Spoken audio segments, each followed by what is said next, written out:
Today we're going to be talking about whether or not I personally think 2024 LEGO Star Wars will be better than 2023. Also, will LEGO celebrate the 10th anniversary of Force Awakens in 2025? My thoughts on the new Avengers Tower leak coming out Black Friday, and much, much more in episode 121 of LBS Responds To. If you guys do have a question for me, be sure to leave it down below for next week.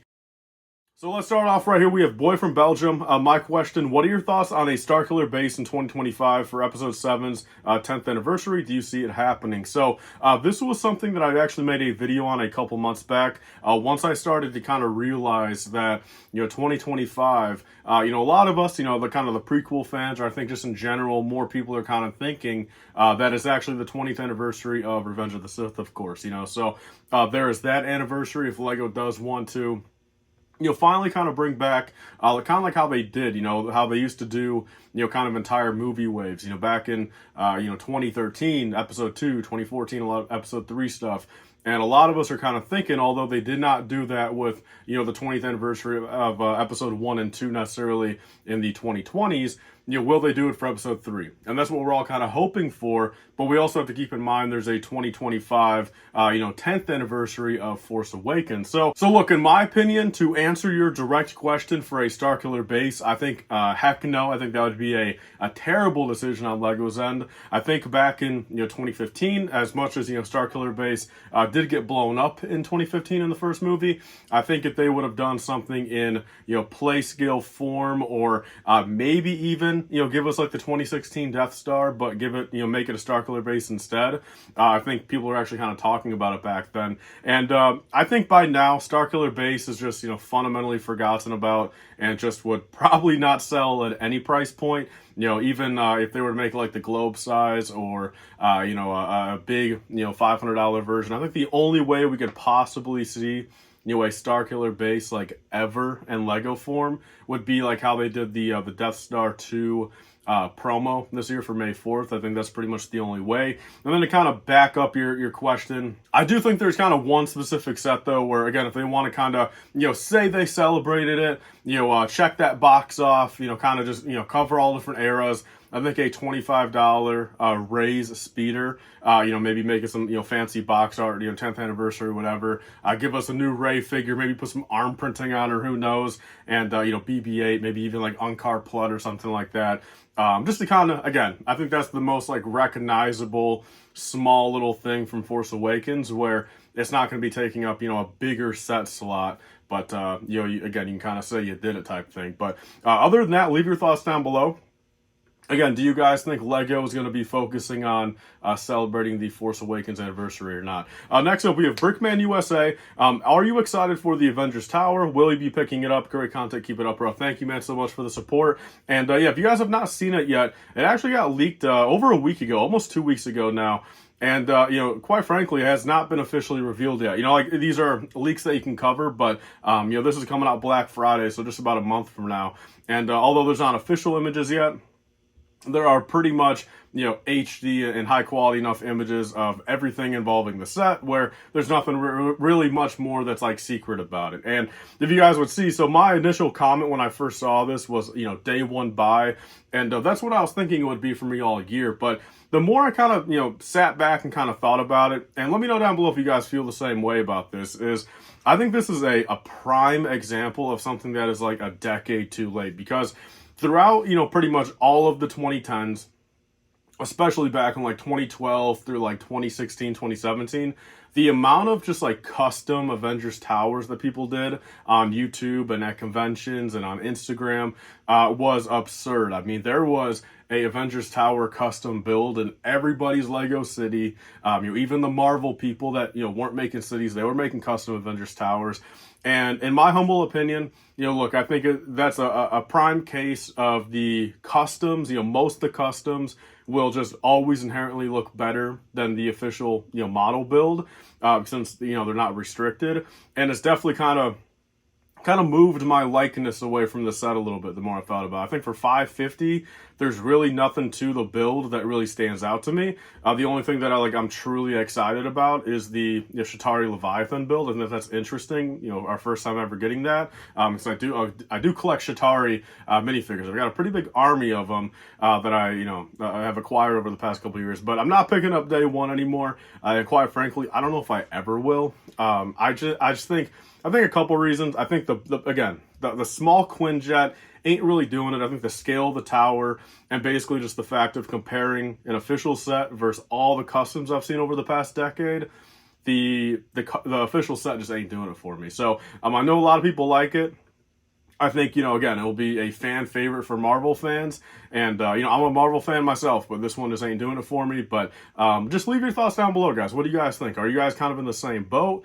Or are you guys going to be buying that Avengers Tower day one or at some point? Next up, we have Will Cummings 916 right here. Ask LBS, what is the best part of running a Bricklink store? What would you recommend for someone wanting to start a Bricklink store themselves? So probably the best part about running a Bricklink store, maybe two things. I think first off, being able to kind of work with something that you're so knowledgeable in is definitely like a very nice thing. You know what I mean? I think, running a Bricklink store, doing YouTube as, kind of the full-time job is a fantastic thing because I'm kind of always in the know, you know what I mean? So whether it's making content, talking about stuff with people, making connections, selling stuff, what to buy, how to get clearance sets to part out or, to build and stuff like that. Like, I'm so in the know of everything just from being on social media every day and, in the LEGO space where, again, being able to truly work and do something that I love and can, truly enjoy,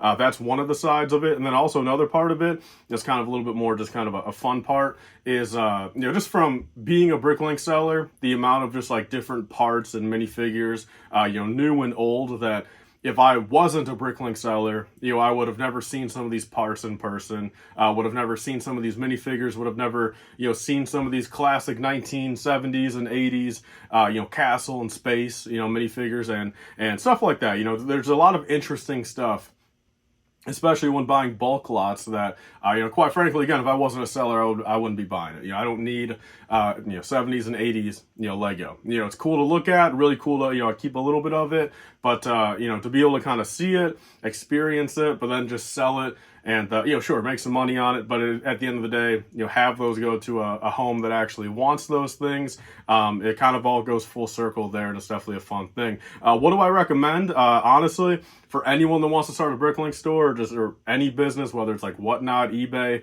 Mercari, anything like that, the more you list, the more you're going to sell. So that is something I've learned, through and through, for the past year or two right now. Every time you go on a good little listing spree, you get a lot of inventory up for sale. That of course is going to lead to more sales. So definitely just keep at it, and don't stop the grind of getting up stuff for sale. So there's that, and also I guess a quick little Bricklink plug. I'm still running 40% off of everything on my Bricklink store for the rest of October, guaranteed. 40% off figs, sets and parts, and very good deals over there if you guys want to help support the channel and get some Lego with it and also financially support me a little bit. That's a nice way to do it, and I appreciate in advance if you guys place an order. So moving on here, we have from Jobby Official. They say, ask LBS, with 2023 coming to an end, how would you say 2023 was for Star Wars LEGO compared to the past 5 years, let's say? And do you see 2024 being better or worse? Love the vid. So, comparing the past 5 years, what I'll probably do here, I'll compare 2020, 2021, 2022, and 2023. Because I think, pre-2020 was just fundamentally kind of a different era. I think they were doing a lot of different stuff back then. I think the community was different. I think basically it's just a whole different timeline. So 2020 through now, I think 2023 is the best out of these 4 years. Okay.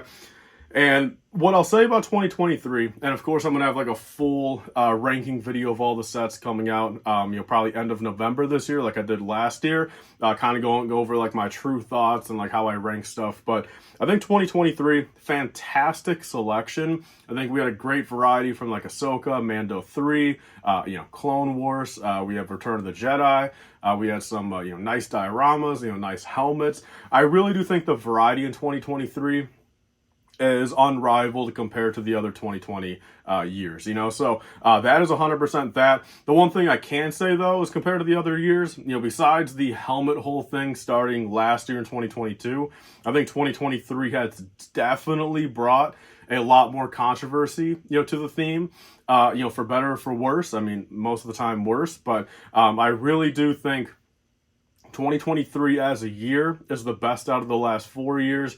But again, it's getting more and more apparent, like as the years go on, there's, another big flaw here, another big flaw there. So leave your thoughts down below. What do you guys think the best year out of 2020, 2021, 2022, and 2023 is? All right, so then moving on to, do I think 2024 will be better or worse? What I can say about that is, and look, this is all my opinion. This is a question for me, my channel, my subjective opinion. You guys can think however you want. I do think 2024 will be better for me as a fan. I think 2023, as much as you can say, oh, Clone Wars celebration, etc. I just, as you guys know, the Clone Wars stuff this year was really not for me. The Venator, I don't have it built yet, but for what it's worth, I think I will love it. But other than that, every other Clone Wars orientated thing, besides the helmets, I do like the helmets, the Rex and the Cody helmet. And, Return of the Jedi, not the biggest OT fan. Mando 3, really not, they didn't really execute those sets too well. The Ahsoka sets, a couple of flaws in there, but based off what I've heard so far, and, basically it's all public right now, 2024, I do think as a collector and kind of just like what I like, I will like more in 2024. I think, stuff like the Droideka, the Midi-Scale stuff. I love the Midi-Scale ships, especially, the Tantive and the Invisible Hand coming out. I think the Millennium Falcon, like that's kind of a give me, a kind of an obvious one. I think the 25th anniversary figures are great. And also a couple things that are heavily implied they'll be happening next summer, okay? Nothing confirmed or anything like that, but a lot of stuff that, like, 2024 summer could be, like, massive, okay? And I think we all know that by now. So if I had to take a prediction, I think by the end of 2024, I'll probably like it more. And even that, I think next year, like, the only thing that, like, I'm worried about right now, and, like, the only maybe controversy that could be brought up is, like, however they execute ARC Trooper 5s. If they don't do a waist cape, if they do a weird helmet, no pauldron, like, so compare that to, like, 2023, where there's, left, right, and center, wrong torso, wrong print, awkward printing, pink on white torso, no waist cape, helmet holes, like, etc. Like, a lot of that stuff was this year, tiny gunship, whatever. But next year, I got a feeling there's probably going to be less of that. So as myself, I think I'll like 2024 more. But leave your thoughts down below, guys. What do you guys think about that? What's your favorite year, and how do you guys think 2024 will stack up against it? Last question today we have from Z Wada Counts CSGO 7215 right there. Ask LBS, how important is the building experience for you? I feel like a lot of the sets are great display pieces, but rarely use interesting techniques, and have 300 building steps for 500 parts. Greetings from Germany. Thank you so much for the question. So the building experience, I gotta say, is really something I don't ever think about. For me, mostly, my building experiences are really kind of like the memories behind kind of when I built the set. Again, I've built, at this point, hundreds of sets. Think about it. I've been building since 2008, official box sets. And sure, I've got a lot of memories with stuff, so I think I kind of correlate that more, because I think most of the time all LEGO sets are the same, but some of the key highlight, memories for me would be the UCS TIE Fighter back in 2015 summer. Just a very nice vibe back then. I was building the Naboo mock back then. The windows were cracked open in the basement. A nice cool summer night, watching Shark Tank on the TV, that type of thing. Also the Tantive, the UCS Tantive in 2020 when I built it. Another thing, I was going through a tough time, and I just kind of sat there for 2-3 hours, 4 hours, whatever. Had a really good time. Of course, building some of these sets on live stream, UCS Imperial Shuttle, UCS ISD. All that is really kind of what I consider my building experience more, kind of how I actually execute the build. What kind of vibe is it? Am I rushed? Is it a... just in general, that type of thing. But the only thing I can say, and I think we can all agree, Technic sets are kind of like that one fine line where, for me at least, I love all the Technic sets. Believe me, I love the Ford Raptors. I love the big supercars. I love, you know, the little lime green, you know, GT500. I love the Ford GT, but what I can say is I'm very, very fortunate that it's worked out so perfectly for me that every single big Technic car that I have, you know, the Raptor, the Ferrari, a couple of the GT500, a couple other things. We got like 4 or 5 of them. Every single one so far that I have, I've actually been able to get pre-built off of Facebook Marketplace for like dirt cheap. And like they're brand new at the time, so like they're perfectly clean. So Technic is one thing I can say is I don't think you'll ever catch me building a Technic set straight out of the box, man. I just don't think I could do it. I mean, you know, big one at least. I think that's when we start drawing the line there, and the fact of, you know, my build experience. I don't care how cool the weather is. I don't care if the windows are cracked or not. I don't care if Shark Tank's on the TV or whatever. I just don't think that would be a good vibe for me. So, yeah, there's kind of my take on that. I think, you know, the only important kind of building experience of it is like the memory I'm creating behind it, if that makes sense. So leave your thoughts down below on that, guys, and that is everything for today. You know, a couple of fun little questions there. As always, leave your questions down below for next week. And yeah, I'll see you guys on the next one. Bye, guys, and stay safe.